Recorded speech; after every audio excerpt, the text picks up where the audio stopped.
Hey everyone, I've been testing a lot of budget power stations lately, and honestly, most of them cut corners in ways that really frustrate you when you're actually trying to use them.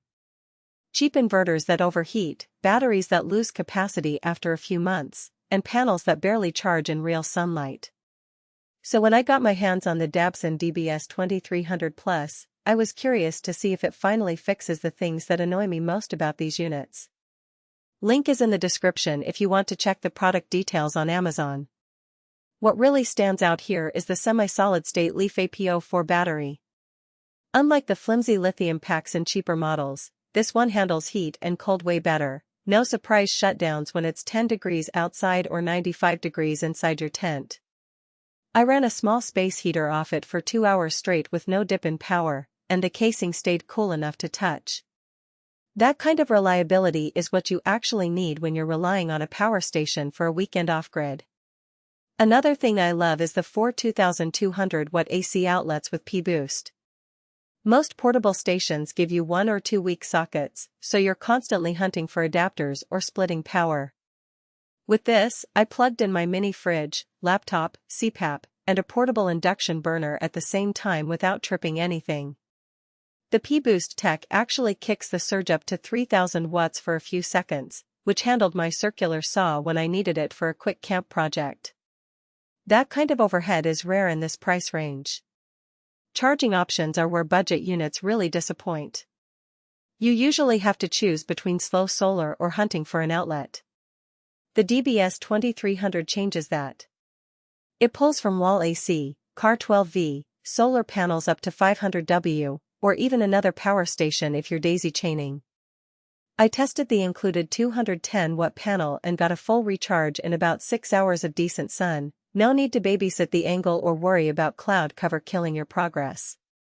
That flexibility means you're never stuck with a dead battery because you couldn't find the right plug. Weight is another win.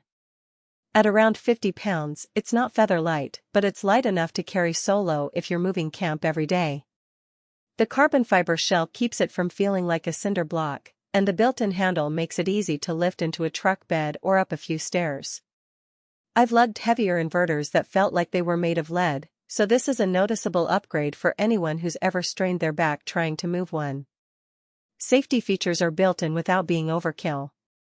The 11-layer protection system monitors temperature, voltage, and current in real time, so you don't have to guess if it's safe to run your sensitive electronics.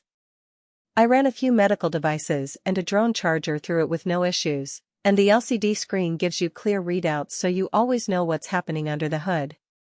That kind of transparency is missing from most budget options that just throw a generic overload warning when something goes wrong. Expansion is straightforward too.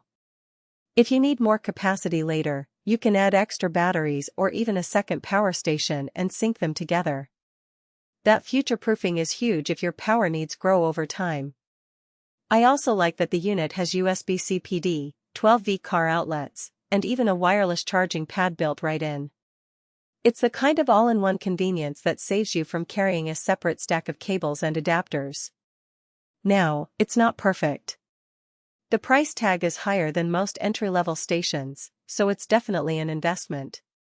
If you only need a unit for occasional phone charging or a weekend tailgate, you might be better off with something cheaper.